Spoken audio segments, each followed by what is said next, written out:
India America വ്യാപാര കരാർ ചർച്ചകൾ തുടരുകയാണ്. വാണിജ്യമന്ത്രി പീയൂഷ് ഗോയൽ ഉൾപ്പെട്ട ഇന്ത്യൻ സംഘം ന്യൂയോർക്കിൽ തുടരുകയാണ്. അമേരിക്കൻ പ്രതിനിധികൾ ഇന്ത്യയിൽ എത്തി നടത്തിയ ചർച്ചകളുടെ തുടർച്ചയായാണ് ഗോയൽ യുഎസിലെത്തിയത്. അതേസമയം വിദേശകാര്യമന്ത്രി S Jaishankar US state secretary Marco റൂബിയോയുമായി കൂടിക്കാഴ്ച നടത്തി. മാർക്കോ റൂബിയോയുമായി സമകാലികമായ അന്താരാഷ്ട്ര ഉഭയകക്ഷി വിഷയങ്ങൾ ചർച്ചയായതായും ഇരു രാഷ്ട്രങ്ങളുടെയും പുരോഗതിക്കായി ഒന്നിച്ചു നീങ്ങുമെന്നും ജയശങ്കർ എക്സിൽ കുറിച്ചു. വിവരങ്ങളുമായി അഭിലാഷ് രാധാകൃഷ്ണൻ ചേരുന്നു. അഭിലാഷ്, ഒരുമിച്ച് നീങ്ങുമെന്ന് പറയുമ്പോഴും ഈ അധിക തീരുവ എന്നതിൽ ഒരു തീരുമാനം ഇതുവരെ ഉണ്ടായിട്ടില്ലല്ലോ. അനുശ്രേ, ഇപ്പോൾ ഈ അധിക തീരുവയും അതുപോലെ H-1B വിസയും അതിന് ഫീസും ഏർപ്പെടുത്തിയ ഒരു സാഹചര്യത്തിലാണ് പീയൂഷ് ഗോയലും അതുപോലെ എസ് ജയശങ്കറും അമേരിക്കയുടെ വിവിധ പ്രതിനിധികളുമായിട്ട് ചർച്ച ചെയ്യുന്നത്. മാർക്കോ റൂബിയോ, അമേരിക്കയുടെ സ്റ്റേറ്റ് സെക്രട്ടറി ആയിട്ടുള്ള മാർക്കോ റൂബിയോയും എസ് ജയശങ്കറുമായിട്ടുള്ള ചർച്ചകൾ നടക്കുകയാണ്. അതിൽ രണ്ടുപേരും പറയുന്നത് പല കാര്യങ്ങളിൽ ഉഭയകക്ഷി ബന്ധമടക്കം ട്രേഡ്, എനർജി തുടങ്ങിയിട്ടുള്ള വിവിധ കാര്യങ്ങളിൽ ഇരു രാജ്യങ്ങളും തമ്മിൽ ചർച്ച ചെയ്തു. വളരെ പോസിറ്റീവായിട്ട് തന്നെയാണ് രണ്ട് രാജ്യങ്ങൾക്കും ഗുണപരമായിട്ടുള്ള തീരുമാനങ്ങളായിരിക്കും ചർച്ചകൾക്കൊടുവിൽ ഉണ്ടാവുക എന്നുള്ള പോസിറ്റീവായിട്ടുള്ള പോസ്റ്റുകളാണ് രണ്ടുപേരും ഇട്ടിരുന്നത്.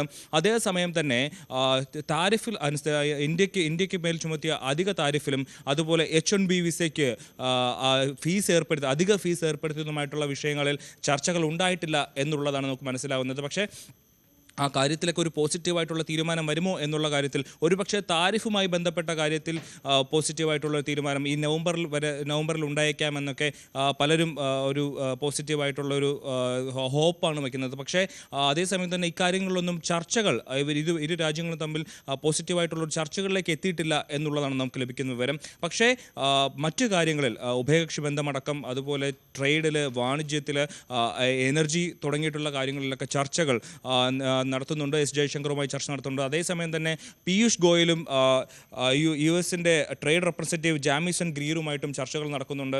ഇവിടെയും ഇതുമായി ബന്ധപ്പെട്ട് ഇരു രാജ്യങ്ങളും തമ്മിലുള്ള ട്രേഡാണ് നടക്കുക. ഇത് മൂന്നാം തവണയാണ് ഈ വർഷം തന്നെ, മാർച്ചിനും മെയ്ക്കും ശേഷം ഇതിപ്പോൾ മൂന്നാം തവണയാണ് ഇരു രാജ്യങ്ങളും തമ്മിൽ ചർച്ച നടക്കുന്നത്. അതിൻ്റെ ഏറ്റവും പ്രധാനപ്പെട്ട ഈ ഇരു നേതാക്കളും രാജ്യത്ത് അമേരിക്കയുടെ പല പ്രധാനപ്പെട്ട നേതാക്കളുമായി ചർച്ച നടത്തുന്ന സാഹചര്യം എന്ന് പറയുന്നത് ഇന്ത്യക്കെതിരെ അധിക താരിഫ് ഏർപ്പെടുത്തിയതിനു ശേഷവും H-1B വിസയ്ക്ക് $1,00,000 ഫീസ് ഏർപ്പെടുത്തിയതുമായിട്ടുള്ള സംഭവത്തിന് ശേഷമാണ് ഇപ്പോൾ വീണ്ടും അവർ ആദ്യമായി കാണുന്നു എന്നുള്ളതാണ് ഏറ്റവും പ്രധാനപ്പെട്ട കാര്യം.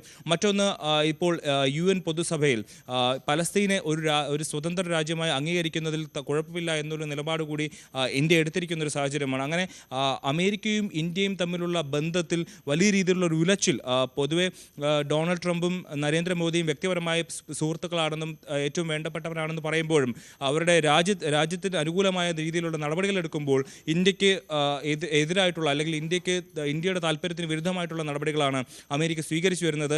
ഇത്തരത്തിലുള്ള ഒരു സാഹചര്യത്തിലാണ് ഇപ്പോൾ എസ് ജയശങ്കർ സ്റ്റേറ്റ് സെക്രട്ടറിയെയും അതുപോലെ തന്നെ പീയൂഷ് ഗോയൽ ജാമിസൺ ഗ്രീറിനെയും കാണുന്നത്. അനുശ്രീ. ശരി, ഇന്ത്യ അമേരിക്ക വ്യാപാര ചർച്ചകൾ തുടരുകയാണ്. വാണിജ്യമന്ത്രി പീയൂഷ് ഗോയൽ ഉൾപ്പെട്ട ഇന്ത്യൻ സംഘം ന്യൂയോർക്കിൽ തുടരുകയാണ്. അഭിലാഷ് രാധാകൃഷ്ണനാണ് കൂടുതൽ വിവരങ്ങൾ നൽകിയത്.